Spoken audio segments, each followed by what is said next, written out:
Okay, so I want to show you my ceramic palette project. I started this last year after seeing some art teachers doing the same. So my first one was the fish, and the next one was the cactus, where I was able to incorporate a pencil, paintbrush holder, but yeah, and we glaze them white. They will crack and like discolor if you use them, which actually turns out like really cool looking. And most students love to see that. So yeah, not a problem. So I'm gonna show you. This year I went with a bee theme, and here's my stencil. So at first I have them sketch in their sketchbooks their ideas, taking in consideration the number of sections and how big the sections will be, and then they transferred onto a larger like copy paper the actual size that it will be as well, including those sections, and I'll show you why. Put this aside.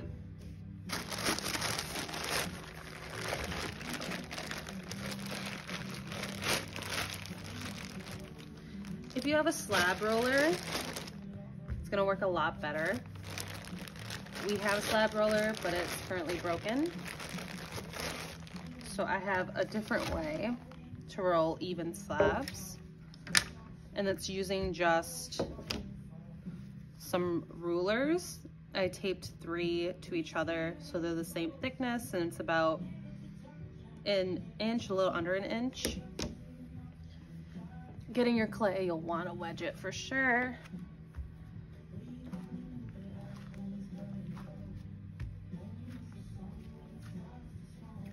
That should be good. All right. Putting the rulers on each side, so making sure that your rolling pin sits evenly on them, and start rolling.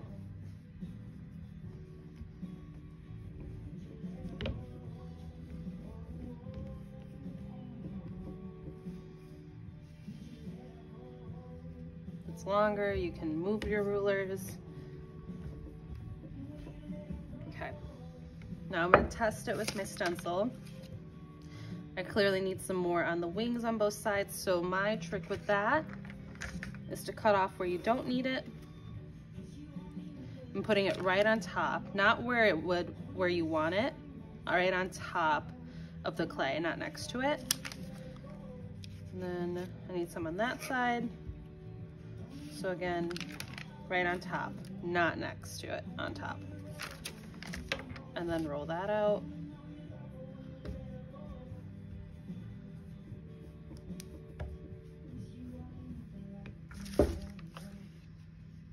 Almost there. Now mine's a little wide. It might be a little bit wider than what my rolling pin can do. So I can definitely do a little guesswork. All right, let's try that.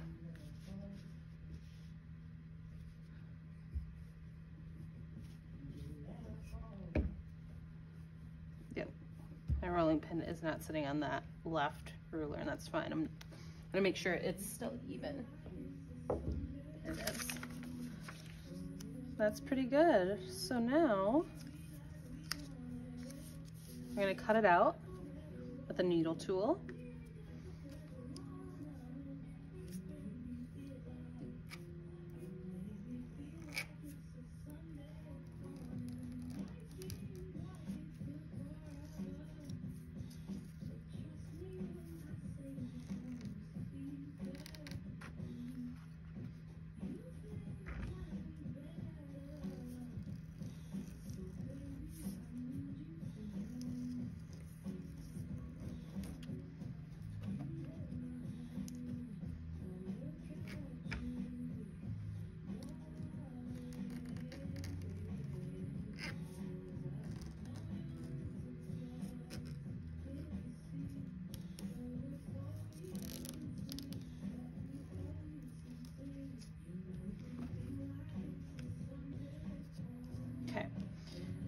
Now before I lift, my goodness, before I lift my stencil from my clay, it is nice to make sure you know exactly where you want those to be, the sections. And you just kind of draw. You can use a pencil. A pencil would actually work great, but whatever you got, you don't want to like rip your paper, but you want to make sure you put a good dent. You can feel the clay underneath, making that dent as you go.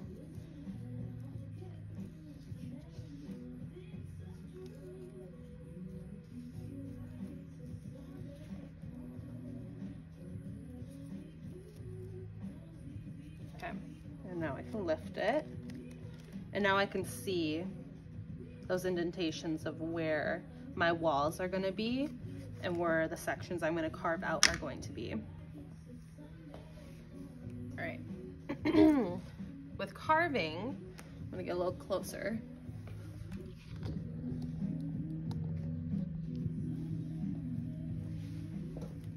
With carving, there's a lot of different ways you can do it. I'm going to teach it the way I teach my students, but it's essentially understanding where the pockets are going to be, the sections, the pockets, and where the walls are going to be. The walls are the walls. I mean, it's where they block each section off.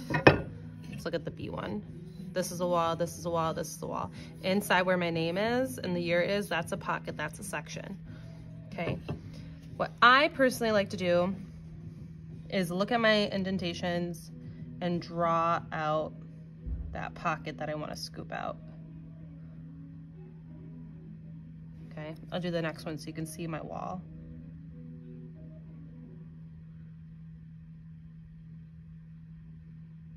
Okay, that is my wall. This is my pocket section I'm going to scoop out. And make sure you get those walls on the outside, right? Carve that out. You can start to see that. So I like personally use wooden tools if you have them. They make really great scooping tools. We also, of course, have, one second.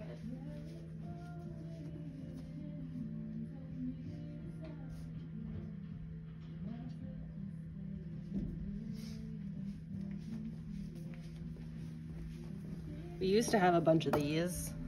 Obviously, these would be the best. Like, look at that. But they break so easily depending on the brand you get. We don't really have enough for a full class set. But as you're scooping, this is the part where my students get a little self-conscious about their artwork, about making sure it's not too thin and not too thick. The deal is, if you can feel the bottom when you touch your section, it's too thin. As I'm smoothing and feeling, it's good. And I'm making sure that it's still enough that when I do mix my paint in here, that it won't overfill and like go seep over the next wall. So it's kind of a little game, and not all the students love to play that game, but yeah. I'll go over to the next section and scoop that one out.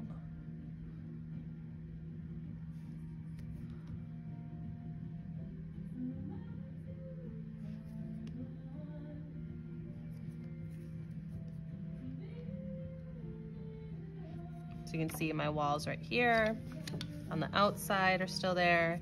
And then I'm starting to develop walls between my sections. Like this is a wall right here. I find that smoothing your palettes out once they're close to bone dry is a lot easier.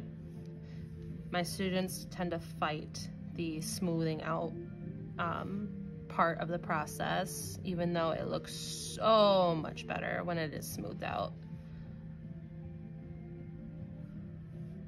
See, I'm already starting to smooth out. Personally, that's my favorite part. It's very satisfying.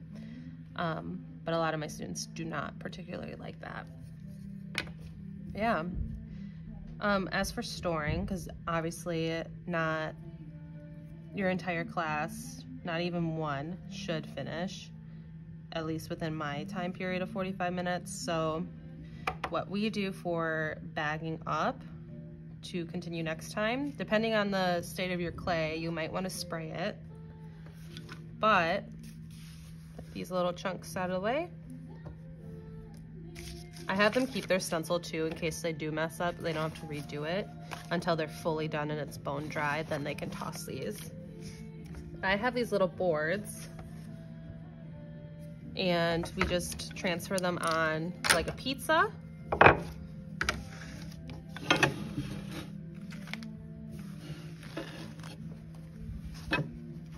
So I take my hand underneath, hold this, flip it, peel off the back. I'm holding it like this.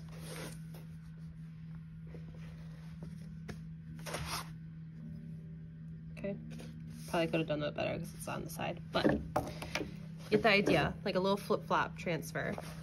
It's a little nerve-wracking to some artists. You might want to show them a few times or help some of them, most of them, on doing that.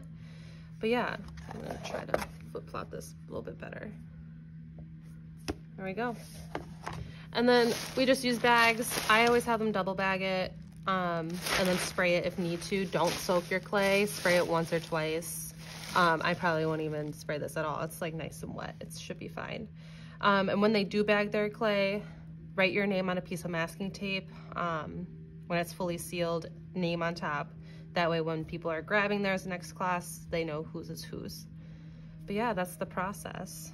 And then once you bisque it, you'll start to glaze it. I make sure that they do white for sure, but I'll show you some artists get a little creative and want to add color.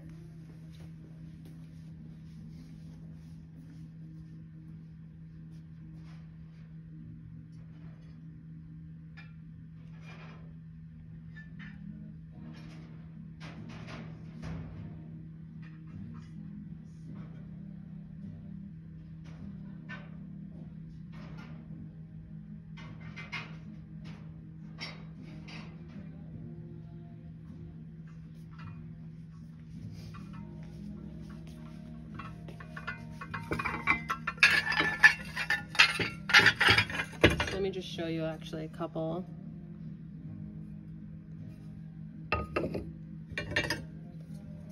This one's amazing. Love this one. Her name did get covered by the glaze. Too many layers of glaze or too thick of glaze for her 2 or 3 layers, but still amazing work. Here's the color one. They wanted cherry red. I'm unsure how this happened. It's kind of a cool effect, but this one's really good as well.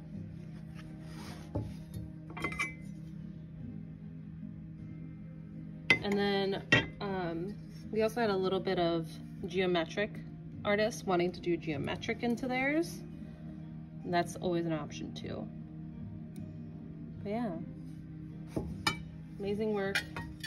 Next I want to show you the tripod cup, because since I have my 6th grade artists only do a white glazed palette, they want to experiment with the other glazes, so that's where I introduced the tripod water cup.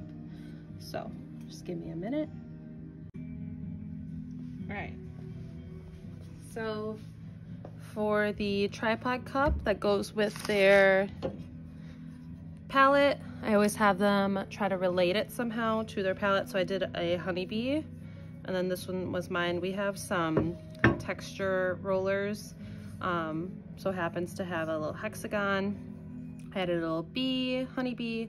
We also have stamps, so they always stamp their name and the year, at least into their palette, and then also on their tripod. Last year I made this one. It didn't relate to my fish or my cactus, but I wanted to point out that I showed them that they can also like incorporate, you know, little paintbrush holders for their water cup. Yeah, it's a tripod cup. So 1, 2, 3 on the bottom. I'll show you how to do that. This year I did a different one. I tried out doing this way instead for the paintbrush. And then also inside, if you can see, I added some texture for when you brush or clean your paintbrush, it gets that paint off a little bit better. So my wing did fall off. I'll have to epoxy that on later, but yeah. So let me show you how to make a tripod cup. It's very simple. You're gonna roll out your slab again.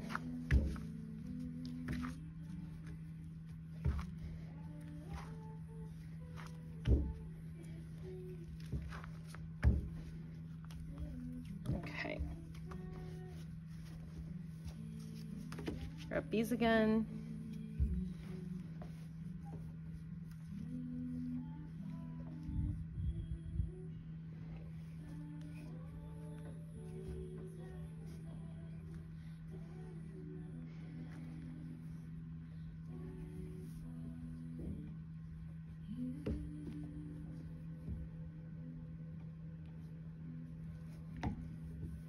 Okay.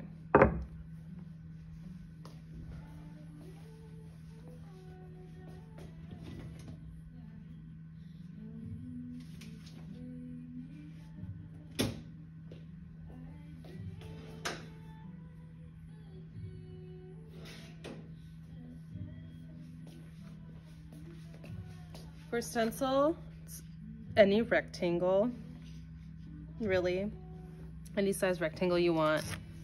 Looks like I need a little bit more up here and both down here, just in case. Double down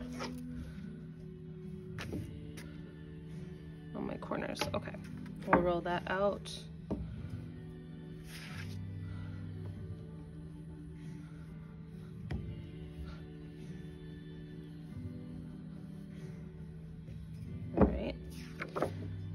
All right, that fits great. So we'll cut this guy out.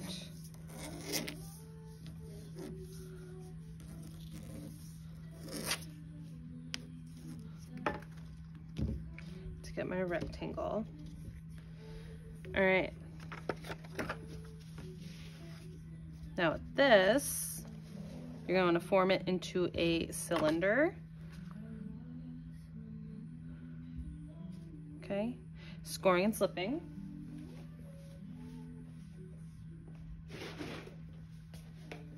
For slip, I have just an old container and they shake it up because it will separate the water from the clay.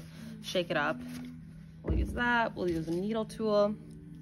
Scoring and slipping, if you're unfamiliar with it, is where scoring is you're making some deep cross hatches or X's. I call them X's with my students. On both parts that you want to attach. This seals it like Velcro, whereas if you were to just seal it and smooth it together, it would most likely fall apart or wouldn't be a strong hold. So after you score it like that, you're going to grab some slip.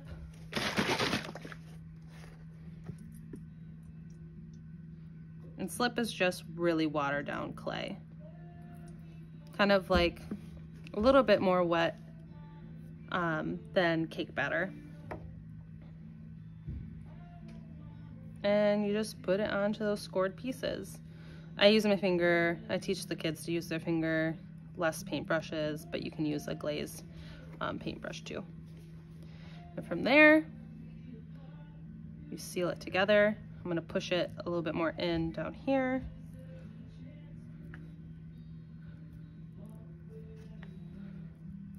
There we go.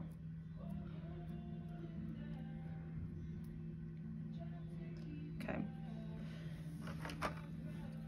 From there you can smooth it. I kind of like to let it dry a little bit so it's not so like sloppy, but you get the idea of smoothing it out from the outside and the inside. You'll want to do that. But this is just for a demo. All right.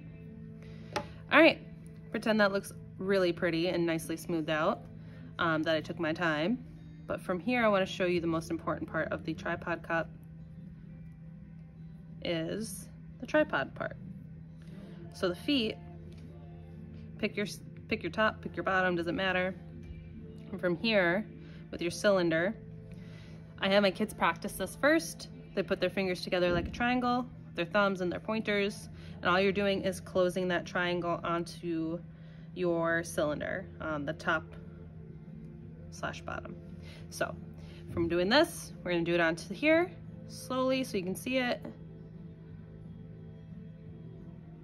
Okay, you have a triangle, beautiful.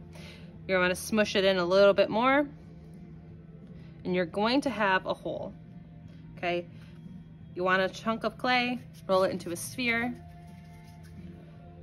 put it on there, smooth it out. You can score and slip that for a stronger hold too to ensure. But yeah, then from there, you just smooth everything out. And then after you smooth everything out, and your legs are gonna look funny. A lot of them, I actually prefer having like a shorter leg. Makes it more funky and fun. So if students feel a little like confused as to why theirs looks a little weird, just have them smooth it out and then try to stand it up. And if it doesn't stand, then yeah, they might want to redo it.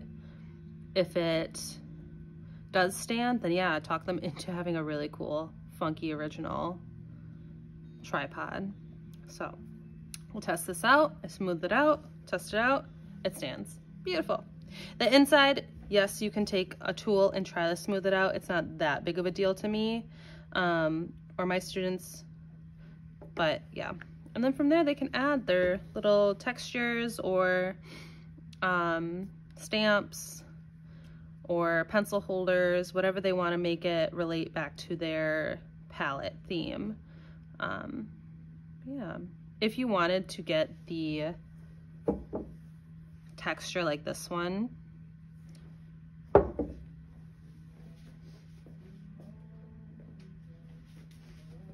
you would use one of these, but I would have to do that before I formed the cylinder and scored and slip it. When it was still just a slab, I would roll it on there and then I would pick it up and form it into a slab.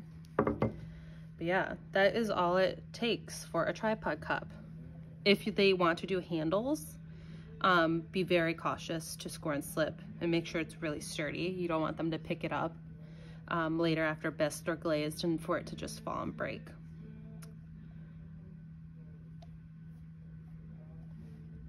Thank you.